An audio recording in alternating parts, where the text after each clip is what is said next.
Bertemu lagi di Jam XT Halim Heroes Time. Oke, hari ini di episode spesial Heroes Time hari ini, Ane pengen membahas tentang film terbaru nih di bulan ini, di tahun ini yang Ane tonton kan ya. Itu adalah mencuri dan salah gitu. Tapi Ane ngobrolnya nggak sama konten kreator dan teman-teman gitu. Ane nonton atau ngobrolnya bakal sama produsernya itu sendiri bernama Mas Christian Immanuel. Halo Mas. Halo, selamat sore.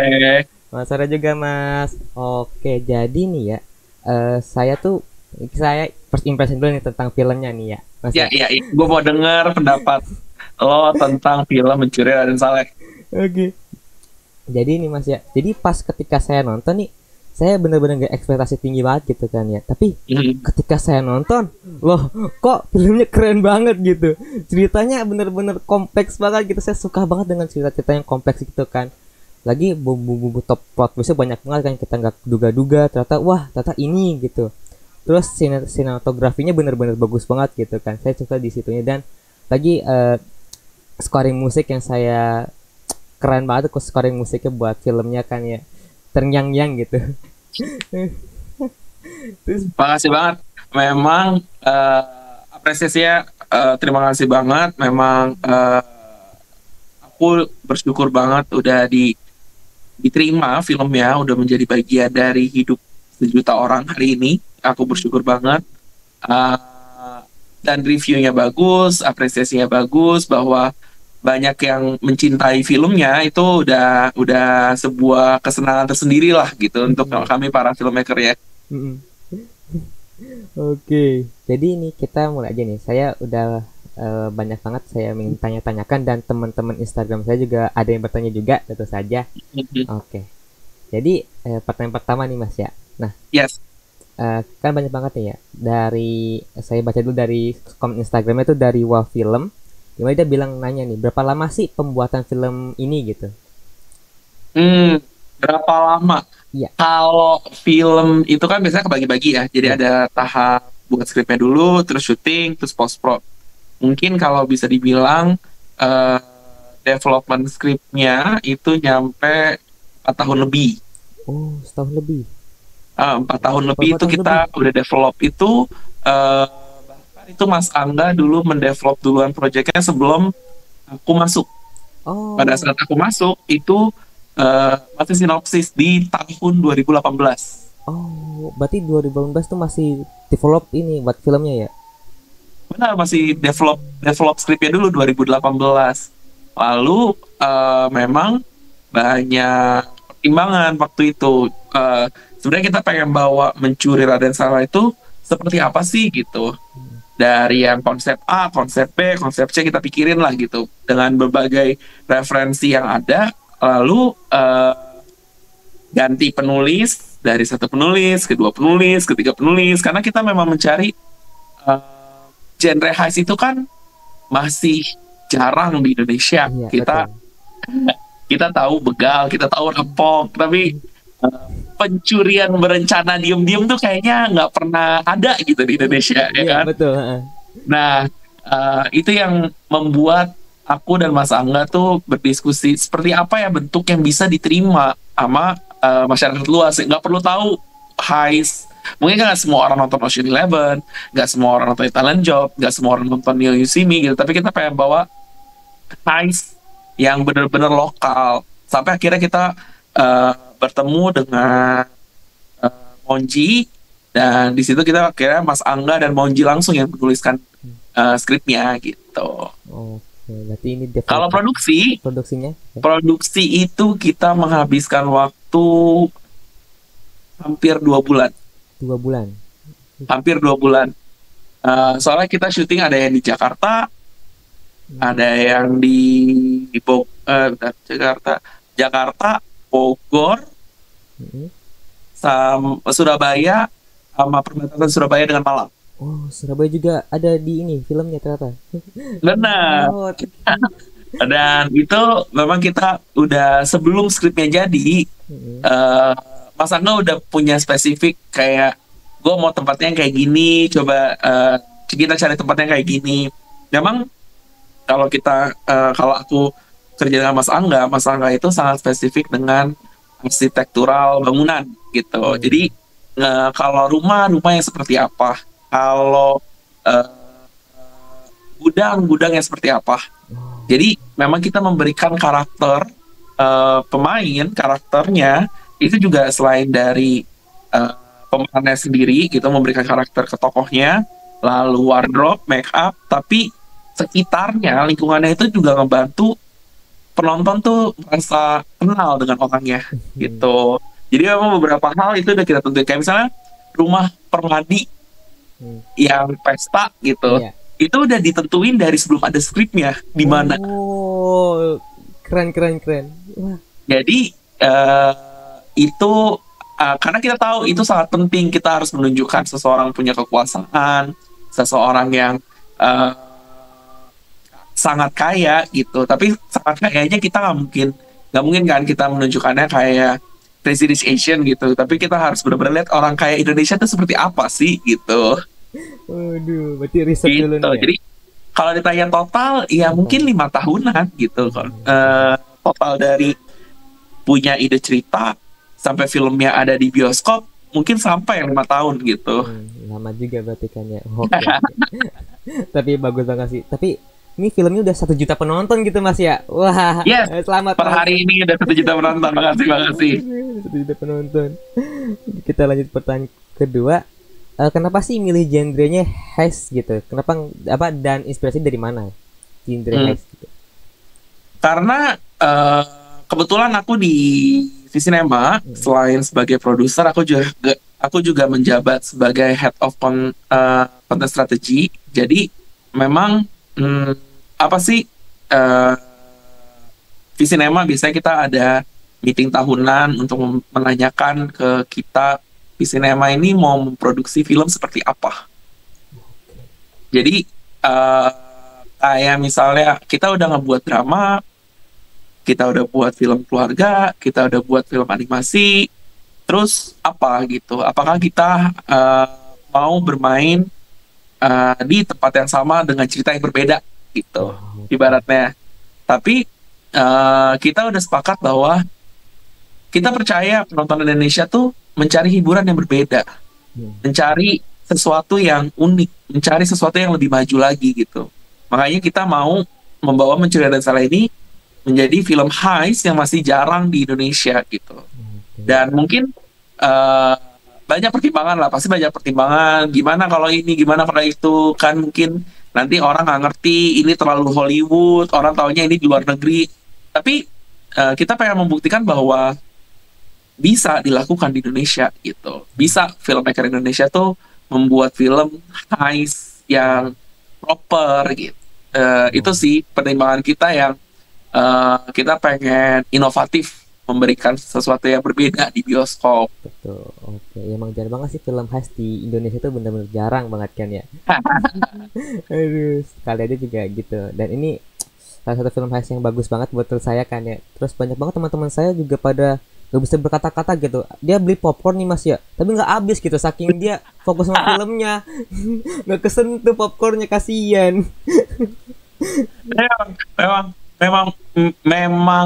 memang menyenangkan sih, maksudnya aku datang berkali-kali melihat, karena takut ya, namanya seorang maker tuh nggak bisa ya. Kalau ditanya apakah aku senang dengan filmnya, puas dengan hasil akhir filmnya, ya puas gitu. Tapi kan balik lagi, penonton ya punya seleranya masing-masing, kepuasan masing-masing. Jadi pada saat ngelihat ekspresi mereka, ketawa, ikut ketawa, duduknya dari nyender jadi maju, dan mereka bilang tegang, mereka bilang ini, ya itu sebuah apresiasi yang sangat baik sih. Maksudnya sebuah apresiasi yang benar-benar membuat aku dan Mas Angga sangat senang gitu diterima filmnya.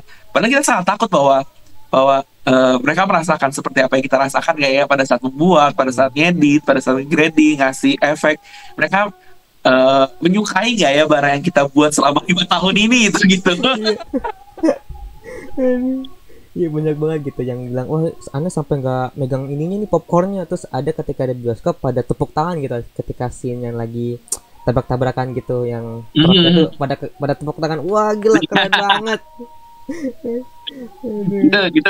itu sebuah ya mungkin banyak yang bilang udah jarang banget nonton terus ikut tepuk tangan di bioskop, Iya. padahal nggak ada yang datang, padahal nggak ada filmmaker atau cast yang lagi datang. Iya. Itu aku udah beberapa videonya itu benar-benar ngebuat aku dan tim promo terutama itu sangat semangat bahwa uh, Mencuri dan Saleh udah nggak jadi milik aku, udah nggak jadi miliknya Mas Angga, udah nggak jadi miliknya Visinema, tapi udah jadi milik semua yang nonton di situ gitu. Mereka mau teriak, mereka mau promoin, mereka mau bilang harus nonton, ngajak-ngajak orang tua, ngajak-ngajak temennya, itu bukti bahwa Mencuri dan Saleh itu udah bukan jadi milik yang buat lagi gitu, udah jadi milik semua penontonnya yang udah nonton gitu.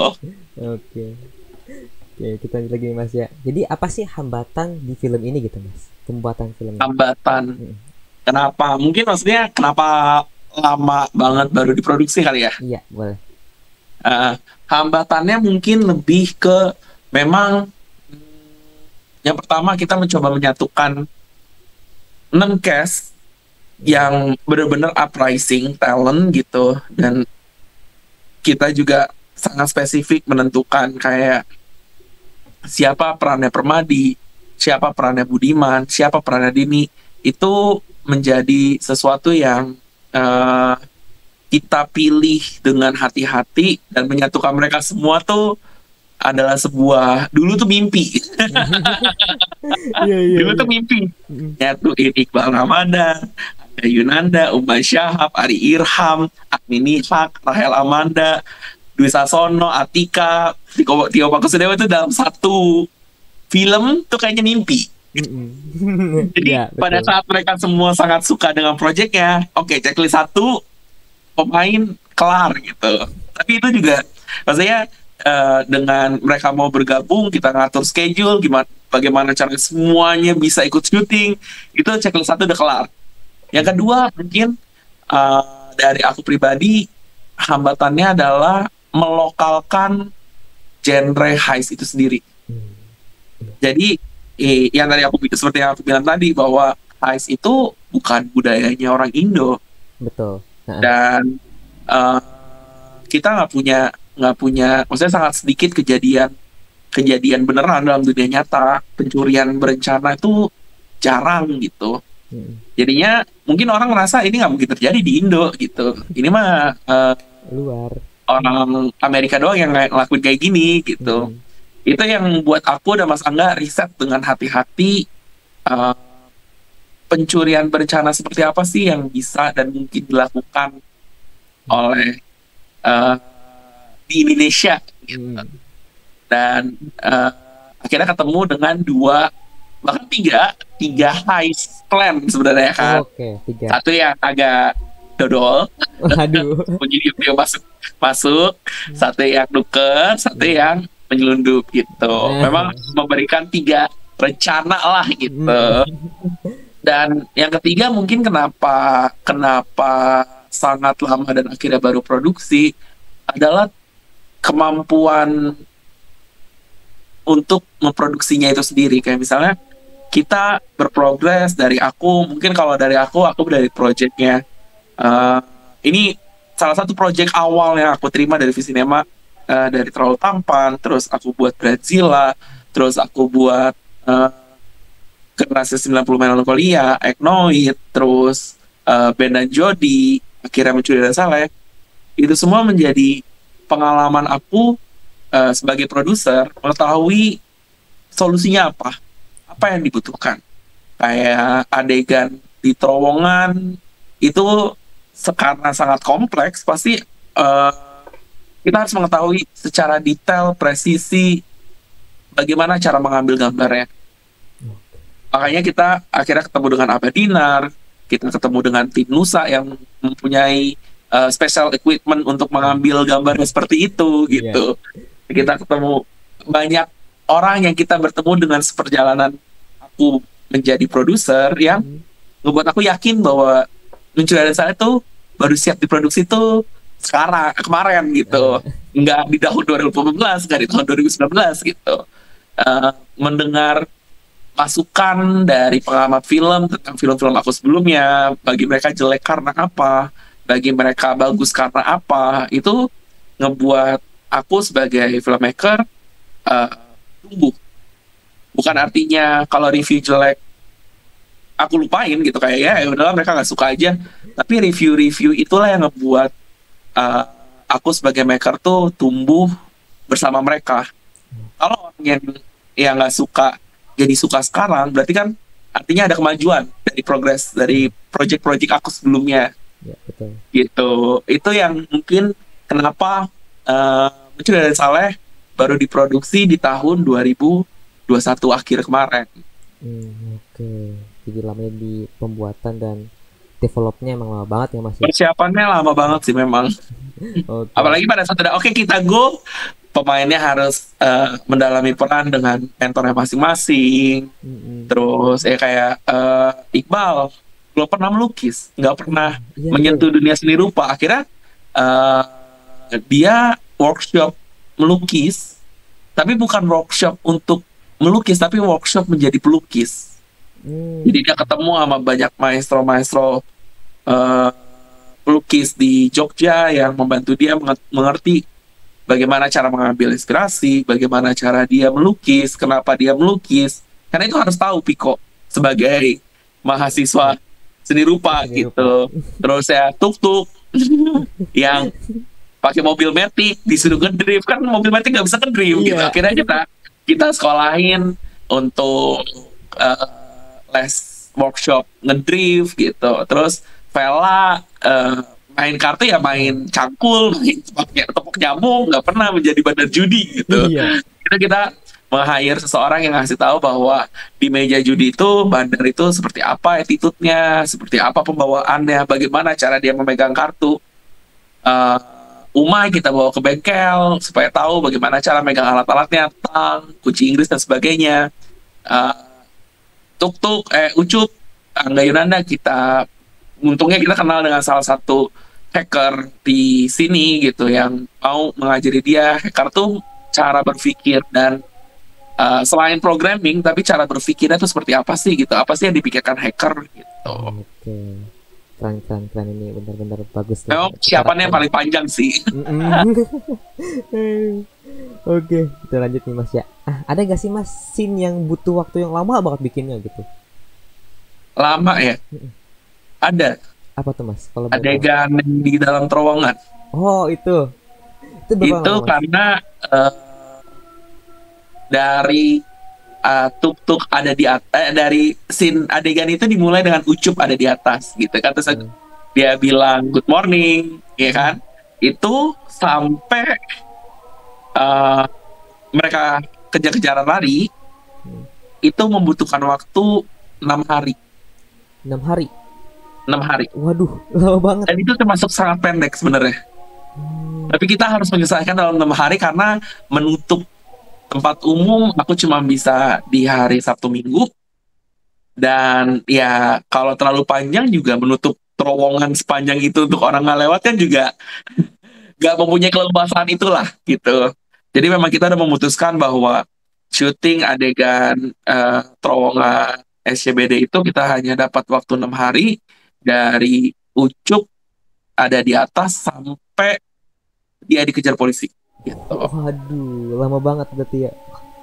Emang Mm-mm. keren sih. Sebenarnya kalau Keren ya. dan itu bisa eh, lama, tapi kita berharap kayak aduh mestinya kita 8 hari tapi akhirnya kita bisa selesai 6 hari gitu. Eh, karena adegannya sangat grande Hmm. dan besar gitu kompleksitasnya. Ada mobilnya jalan semua, Mm-mm. ekstra harus dikoordinasi, mobilnya ditabrak, terus pemainnya langsung yang nabrakin mobilnya bukan stunt. Itu Iya. kompleksitas itu yang membuat kita harus berhati-hati gitu. Hmm. Kayak dari sisi safety, dari sisi segala departemen kayak terus kamera mau ditaruh di mana. Akhirnya kita karena untuk ngakalin waktu yang sangat sedikit, kita menggunakan lebih dari 6 kamera. Kalau nggak salah 9 kamera kita gunain bersamaan. 9 kamera. Selama banyak banget. Karena kita nggak punya waktunya untuk take berkali-kali terus kita ganti shot itu kita nggak punya waktunya dan nggak punya budgetnya untuk nabrakin mobil lagi gitu. Iya, Jadi iya. memang kita menggunakan hampir kalau nggak salah 9, kalau nggak salah itu 9 kamera, 3 kamera besar, 2 kamera mirrorless, 4 kamera GoPro sebagai CCTV. Jadi itu semua nyala bersamaan. Waduh. Wah, Keren keren keren. Semakin banyak itu kameranya kan ya. Supaya kita nggak kehilangan momen dan eh, adegannya karena berbahaya. Tentu aja pertimbangan kita kalau kita ngulang berkali-kali. Kalau take 1 udah aman, tentu aja kita pasti harus deg-degan lagi untuk take 2 dan take 3 gitu. Kalau apalagi pemain yang memegang langsung kendaraannya, itu sih pertimbangan kita kenapa kita maunya sebisa mungkin mempersingkat waktunya juga gitu untuk adegan-adegan berbahaya seperti itu. Oke, jadi butuh 9 kamera buat satu adegan itu dan butuh 6 hari juga buat satu adegan yang sekeren itu. Bagus dan oke. Jadi butuh waktu lama juga kan ya. Dan kita lanjut lagi nih Mas ya. Kenapa sih milih Raden Saleh sebagai spotlightnya gitu? Raden Saleh sebenarnya mungkin Mas Angga punya jawaban yang berbeda, tapi kalau aku kenal Raden Saleh dari kecil, dalam artian dari di buku cetak seni rupa pelajaran di sekolah. Nggak tahu kalau sekarang. Nggak tahu deh. Saya anak IPA. Soalnya pelajaran seni rupa waktu di SD itu langsung dikenalkan dengan Raden Saleh, dan kenapa Raden Saleh sangat influential, sangat berpengaruh di seni rupa Indonesia ya karena dia adalah bapak seni rupa modern gitu, dan dia yang membawakan sebenarnya menggabungkan antara budaya Eropa dengan sini, dan itu yang membuat karya-karya dia agak sedikit inovatif lah pada zamannya dulu. Oke. Kayak misalnya dia berani melawan Ratu Belanda dengan menggambar penangkapan Diponegoro versi lain dan benar-benar mirror gitu, dan orang-orang Belanda yang digambarkan dengan kerdil itu mungkin suatu inovatif yang luar biasa, nggak kepikiran pada saat zaman dulu.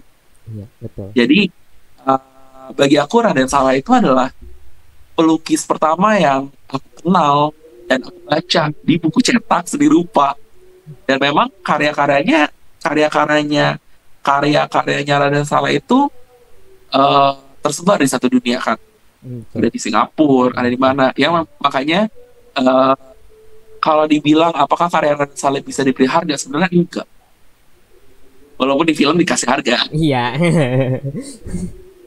Tapi sebenarnya nggak ternilai harganya, beneran nggak ternilai harganya, dan itu yang membuat kita memilih Raden Saleh, karena aku percaya beberapa orang sudah mengenal Raden Saleh, dan dia adalah seorang pelukis seni rupa yang pada zamannya inovatif gitu. Oke, itu alasannya sebagai spotlightnya untuk memilih Raden Saleh sebagai spotlightnya di film ini gitu kan. Yes. Oke, kita lanjut lagi nih Mas ya. Ini teman saya ada yang nanya bernama Danis Putra 13. Lukisannya itu pas dilukis beneran apa kayak printan gitu? Ini Dan- udah Berapa lama Mas buat proses lukisan yang sedetail itu Mas? oke. Ini Mas Angga duluan sebelum aku masuk. Pemegang sebagai produsernya, dia sudah mengorder lukisannya duluan, dan perlu waktu 2,5 tahun untuk membuat lukisan tiruannya itu. Wah, 2,5 tahun. Dan karena kita tahu bahwa bagaimana cara kita ingin mengambil dan memberitahu lukisan itu seperti apa dan seberapa pentingnya biar penonton merasakan gitu bahwa ini adalah sesuatu karya yang luar biasa, kita nggak bisa pakai printan. Kalau printan di atas kanvas itu akan rata. Tapi ini harus punya kerak, karena lukisan pasti punya kerak. Betul. Jadi itu harus direplika beneran, dibuat dengan cat beneran, dengan jadi itu lukisan beneran yang dipakai. Dan kita mesen beberapa, karena kalau yang benar-benar kalau dilihat baik-baik adegan itu ada lukisan jadinya. Oh, ada aslinya? Ada enggak, kita sebut itu, kita nggak boleh minjem pasti, karena itu ada di belakangnya Bapak Jokowi kemarin aja, ada di belakang Mulyani. Iya, ada Kita nggak boleh di pinjam, sana. tapi kita meniru semirip dan sedetail mungkin, sesuai kata ini, semirip dan sedetail mungkin. Dan kita ada satu yang benar-benar udah jadi full, lalu ada satu udah jadi tapi belum difurnish, jadi belum ada keraknya, Terus ada satu yang setengah jadi, ada satu yang cuma sketch. Sketch. Jadi ada berapa tuh? Empat berarti. Empat. Ada empat empat fase lukisan Raden Saleh yang kita punya. Wah. Karena di filmnya kalau nyadar bener ada yang dia mulai dari sketch, mulai diisi dengan lukisan, terus dia nyoba furnish, lalu jadinya gitu. Karena kalau enggak akan kelihatan pada saat kameranya benar-benar close, akan kelihatan kalau ini tuh ini printan gitu. Makanya kita tidak mengambil opsi ngeprint di atas kanvas. Itu benar-benar ada seorang pelukis yang kita minta tolong dan untungnya dia mau membantu untuk membuat lukisan Raden Saleh. Bahkan frame-nya pun sangat susah untuk ditiru. Iya, frame-nya yang orang fokus ke lukisannya, orang sangat fokus ke lukisannya, tapi frame-nya itu sangat-sangat sulit untuk ditiru juga. Karena kita kan ngeliat ya, wah frame-nya emas, terus bentuknya begini. Kita juga benar-benar kayak merhatiin, bermodalkan foto-foto orang yang pernah berkunjung gitu. Jadi ukurannya kita buat sama persis. Jadi itu sih yang ada trial and error-nya lah gitu. Setelah lukisan jadi ada trial and error frame. Wah, ada errornya juga nih. Gitu sih. Jadi kalau ditanya apakah itu lukisan asli, iya itu lukisan palsu yang diaslikan. Nah. Keren. Saya nggak nyangka Tata 2,5 tahun bikin lukisannya ya. Waduh. Karena kan pertama lukisannya gede banget kan, dan super detail. Itu benar-benar ada benar-benar bentuk mukanya, warnanya kita coba semirip mungkin sih dengan apa yang asli gitu. Iya, keren. Oke, itu pertanyaan dari Danis Putra. Terima kasih sudah bertanya. Kita lanjut lagi nih Mas. Untuk pertanyaan berikutnya. Nah, bagaimana sih cara mengambil keputusan untuk memilih para cast-nya gitu? 6 cast ini. Kenapa memilih keputusan si Iqbal jadi ini, terus si Agayuna jadi Ucup gitu Mas?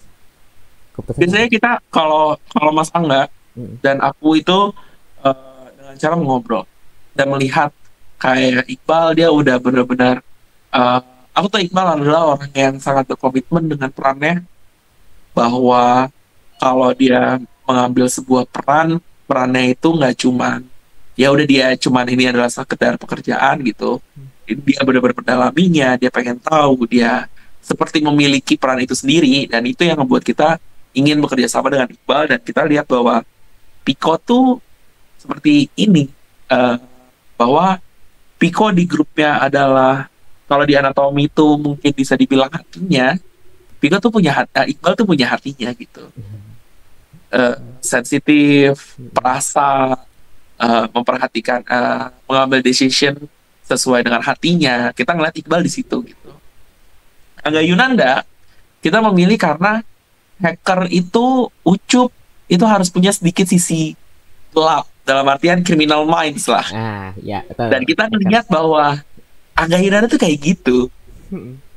Dan pada saat ngobrol, pada saat kita kenalan, itu kita percaya bahwa wah ini Angga Yunanda sih gitu. Kalau Umay, Ari, Rahel Amanda kita udah kenal sebelumnya, dan kita tahu bahwa Gofar itu harus orang paling bacot dan orang yang paling bisa bikin ketawa, orang yang paling berisik lah di gengnya gitu. Iya, betul. Dan kita tahu itu Umay Syahab banget. Dan beneran itu Umay Syahab banget gitu. Dan kalau kita lihat Rahel Amanda di film sebelumnya, mungkin kita ngelihatnya bahwa dia adalah cewek baik, yang gimana kita pengen memberikan bahwa gimana kalau Rahel Amanda menjadi seorang perempuan yang melakukan aksi kejahatan gitu. Betul. Itu intriguing banget. Dan Ari Irham juga kita tahu dari project Aku Terlalu Tampan sampai sekarang, tuk itu kita harus mencari seorang adik yang bisa enggak sama kakaknya, tapi itu kayak kepala di belah dua gitu. Oh iya, betul. Makanya kalau dilihat di film ya, Gofar dan Tuk tuh chemistry adik kakaknya tuh kayak gitu. Walaupun kita ngeliat mereka berantem juga gitu. Seperti kakak adik seperti biasanya. Benar, seperti kakak adik biasanya. Nah itu pada saat ketemu tuh kelihatan banget bahwa Gofar, Umay dan Ari tuh cocok banget jadi adik kakak. Iya, nggak sama, tapi kita tahu mereka pemikiran. betul betul. Terus yang terakhir Agni Nihak. Eh, beruntungnya aku baru bekerja sama Agni ini sekali di Ben and Jody, dan kita tahu bahwa orang tahu mungkin Agni itu kayak preman, Betul. kayak tough gitu, Iya. kayak dan dulunya dia adalah atlet taekwondo. Hmm. Eh, tapi selama waktu Ben Jody kita tahu bahwa Agni itu masih eh, perasa, sensitif, dan memang memang mungkin kalau ada yang bilang Sarah tuh bucin banget ya, ya mungkin kalau dilihat dari adegan film dia tuh preman banget, tapi hati Hello Kitty sebenarnya. Betul. Pasti Ada hadapin perasaannya. drama dia jijik nangis ya, kayak nggak mau gitu. Iya betul betul. Maafin ya Pink, ya itu memang Sarah gitu. Di luar mungkin dia bisa bentak-bentak berantem, dan itu Agni juga kayak gitu sebenarnya, Iya. bahwa Agni eh, juga eh, perasa gitu. Banyak kita ngeliat adalah the lovernya tuh adalah Agni. Hmm. Oke. Itu kenapa milih cast dan pemilihan keputusan yang ini pilih sama Mas Christian sama Mas Angga Angga juga gitu kan ya. Oke. Iya. Nah, kira-kira nih Mas, ada gak sih Mas tokoh favorit punya Mas Christian nih? Kira-kira apa tokoh favoritnya di film Mencuri dan Saleh? Waduh, lama nih mikirnya. Tokoh favorit gue Iya. Dini. Oh, kenapa tuh Mas? Kalau dibuat ya karena Hmm. adegan itu yang Ah, di situ. mm-mm. Iya, boleh spoiler ya Tapi teman-teman. ya, jadi benar-benar pada saat mencari seorang kurator, dan kita membentuk Dini itu seperti apa, bahwa dia yang eh, mempunyai wibawa dan aura Hmm. mengerikan, itu ya cuma Dini gitu. Ini. Dan kita ngelihat bahwa oke, ini eh, harus diperankan oleh Atika Hasyolan. Gitu. Mm-mm. Makanya Dini jadi seperti itu. Kalau melihat di film kan berarti kita tahu bahwa adegan Dini di situ Mm-mm. sangat monumental gitu. Betul. Ada gitu kan ya. Hmm. Singkat, satu scene, Tapi tapi berkesan. Wah, oke. kesan banget, benar-benar berkesan banget bagi aku. Makanya kalau ditanya karakter favorit aku siapa, sebenarnya Dini. Oke, Dini. Oke, siap. Oke, kita lihat lagi nih Mas. Pertanyaan dari teman saya juga, ini namanya Abai_Azhari. Yang saya juga pengen tanya juga, kira-kira ini gak sih, apakah ada lanjutannya buat film ini? Ada nggak ya? Ada gak ya? Em, ada, Ada. Wah, ada, ada. ada, Oke, ada. Oke, itu ada. teman-teman cukup ada aja ya. Apakah ada alasannya? Em, ada. Hmm. Kita pengen IP ini berkembang. Kita pengen melihat respon penonton, melihat Mencuri dan Saleh ya. Tentu aja kita nggak ingin. Sebenarnya ini adalah rencana yang udah direncanakan dari awal. Udah lama banget berarti ya rencananya. Dan mungkin kenapa film ini panjang sampai 2,5 jam Iya, betul. adalah karena kita harus memperkenalkan semua yang terlibat dalam pencuriannya. Betul. Karakter. Seperti kita mengenalkan karakternya, kita pengen orang kenal, invest secara perasaan, jadi orang bisa mengomongkan gue tim A, tim B, tim C, tim D, gue lebih suka ini, gue lebih suka itu. Ya karena memang sengaja diperkenalkan oleh kita gitu, bahwa ini adalah chapter satunya gitu, Oke. bahwa mereka baru mulai menjadi pencuri. Ini chapter Masih. satunya, Chapter satunya. the beginning gitu. Nah, Ketika ada nah itu kan tonton sendiri saja ya. Oke. Oke, kita sudah masuk ke pertanyaan terakhir nih Mas. Wah, kira-kira ada pesan-pesan nggak sih Mas buat penonton di sini nih yang nonton video ini yang belum nonton Mencuri dan Saleh gitu? Yang belum nonton Mencuri dan Saleh, ayo segera nonton ke bioskop, karena 2,5 jam itu dijanjikan tidak akan berasa, Betul. nggak akan sempat megang HP, Betul. sampai nggak sempat makan popcorn. Iya. Dan ini aku, kalau suka nggak suka itu terserah penonton, tapi aku menjanjikan bahwa ini akan menjadi film yang berbeda dari sebelum-sebelumnya Visinema punya. Dan Mm. mulai besok bisa dicek di Instagram @mencuri_film. Ya. Kita merilis teknologi Dolby Atmos untuk Mencuri dan Saleh.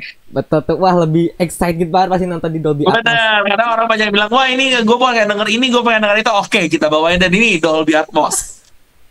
Aduh, keren. Oke, itu teman-teman yang belum nonton ya. Jadi tonton segera. Yang mau nonton lagi, rewatch lagi. Emang worth it banget nonton 2 kali. Saja nonton 2 kali kan ya. Aduh, nonton 2 kali, bener-bener seru banget. Ayo kalian tonton ya, oke? Oke, mungkin segitu ya. Terima kasih buat Mas Christian udah mau ngobrol-ngobrol Terima sama kasih banyak saya. banget Halim udah ngundang. Sama-sama Mas, oke? Jangan lupa like, comment, dan subscribe ini. Jangan lupa share ke teman kalian. Jangan lupa nonton Mencuri dan Saleh masih ada di bioskop. Dan nontonlah ya secepat-cepatnya. Dan jangan lupa jangan beli popcornnya sepertinya kayaknya. Takutnya nggak habis, sayang duit ya kan. Nah, Dan jangan keluar dari bioskop sebelum menonton adegan itu. Jangan keluar dulu, intinya jangan keluar dulu. Oke teman-teman. Oke, sampai jumpa di episode Heroes Time berikutnya. Bye bye. Sampai jumpa.